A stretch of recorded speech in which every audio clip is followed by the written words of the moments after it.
2025 সালের 21 জুলাই রাজধানী ঢাকার উত্তরা এলাকার মাইলস্টোন স্কুল অ্যান্ড কলেজে বাংলাদেশ বিমান বাহিনীর একটি প্রশিক্ষণ যুদ্ধবিমান বিধ্বস্ত হয়।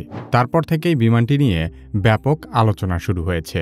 অনেকেই বলছেন, দ্বিতীয় বিশ্বযুদ্ধের সময়কার মান্ধাতা আমলের বিমান দিয়ে প্রশিক্ষণ দেওয়ার কারণেই বাংলাদেশের ইতিহাসের অন্যতম ভয়াবহ এই বিমান দুর্ঘটনা ঘটেছে। বিধ্বস্ত হওয়া F-7 BGI বিমানটি আসলে কতটা পুরনো সে সম্পর্কে জানব কি কেন কিভাবে এই পর্বে।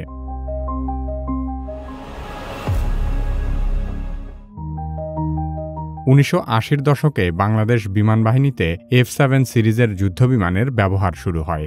তখন থেকেই বাংলাদেশ চীনের চেংডু এয়ারক্রাফট ইন্ডাস্ট্রি গ্রুপ থেকে ধাপে ধাপে বিভিন্ন মডেলের F-7 যুদ্ধবিমান সংগ্রহ করতে থাকে।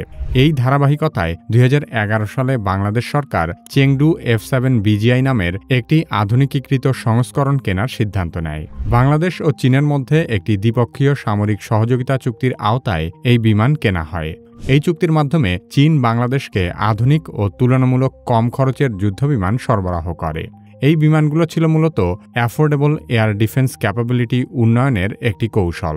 2011 সালের দিকে চুক্তিটি হয়। 2012 সালের শেষের দিকে প্রথম বিমানের চালান আসে এবং 2013 সাল থেকে বাংলাদেশ বিমান বাহিনীর 3 নম্বর স্কোয়াড্রনে এই মডেলের 16টি বিমান যুক্ত করা হয়।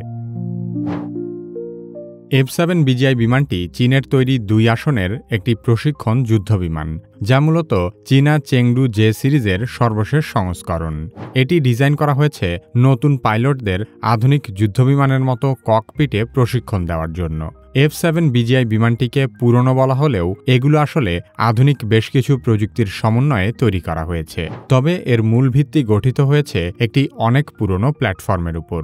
J-7 সিরিজ মূলত সোভিয়েত ইউনিয়নের 1950-60-এর দশকের MiG-21 বিমানের চীনা সংস্করণ।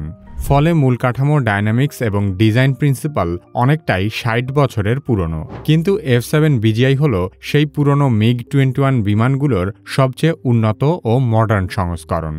বহু পুরনো হলেও F-7 প্রথম দিককার সুপারসনিক বিমান। তার মানে এসব বিমান শব্দের চেয়ে বেশি গতিতে ছুটতে পারে। শব্দের গতি ঘন্টায় 1235 কিলোমিটার।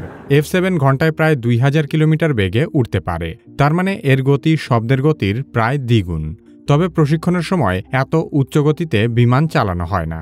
F-7 BGI এর মধ্যে JF-17 কিছু অ্যাভিওনিক্স প্রযুক্তি অন্তর্ভুক্ত করা হয়, যাতে ভবিষ্যতে বাংলাদেশ সহজে উন্নত মাল্টিরোল ফাইটারে স্থানান্তর করতে পারে।